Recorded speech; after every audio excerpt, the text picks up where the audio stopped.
fun question, and then I'm going to ask you some specific stuff about being an editor and the types of projects you're looking for. But I promised myself I wouldn't forget because I forgot to ask John over the course of 2 hours this question, and then I saw him tweeting about alien abduction. I went, oh no, I bet he for sure had something to tell me. So, Molly Cusick, have you ever seen a flying saucer, and do you believe in them? I have not, and no. Okay, well, fair enough. And then let's talk about what sorts of projects are you looking for right now as an editor?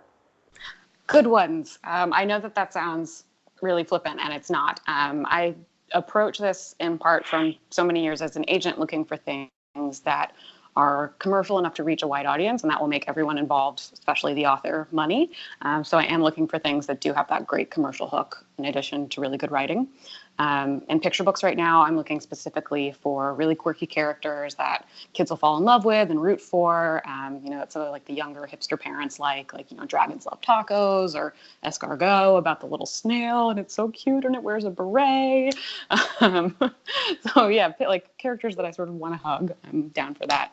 Nothing too like sappy or sweet. I'm not super into like lullaby for my darling child. Like, no, make me laugh, show me something different. I love picture books, showcasing a wider variety of life experiences. In picture books and in all my books, I want projects that elevate marginalized voices. So that's definitely something for people to keep in mind. I'm super open to Own Voices projects in particular. And in middle grade, definitely looking for, sweeping fantasy. I loved Nevermore, for example. And I also love the more like tearjerker or kind of prize-winning-y thing about jellyfish kind of books. It makes you as an adult laugh. I mean, cry because you're thinking like about your childhood, and it makes you nostalgic. And kid is like, why are you crying? Like, this is just a good book. So things in that vein really appeal to me. And then in YA, I'm a little burned out on fantasy right now. I love fantasy, but it's becoming increasingly harder to sell in a really crowded marketplace. It's not to say you don't go out with your fantasy. Just know that if you're getting passes, it may not be you. It might just be the market right now, and it'll come back around in no time. Definitely looking for thrillers. Source Books is, according to Nielsen Bookscan, the top publisher of YA thrillers. And I read a lot of suspense and thrillers in my spare time, so please send them to me. And things that are more on the literary side of YA, like Elizabeth Acevedo's work, Love the Poet X, Love with a Fire on High, that sort of deal with social issues without being an issue book. It's just something that happens to take place over the course of a person's story. What else? Open to some sci-fi, but most importantly, like looking for, I would love a queer rom-com, please. And I would love really any rom-com that's not about two white straight people would be super cool. Things that are sort of funny and uplifting, I think, are having a moment. But I'm open to anything that feels fresh and unique.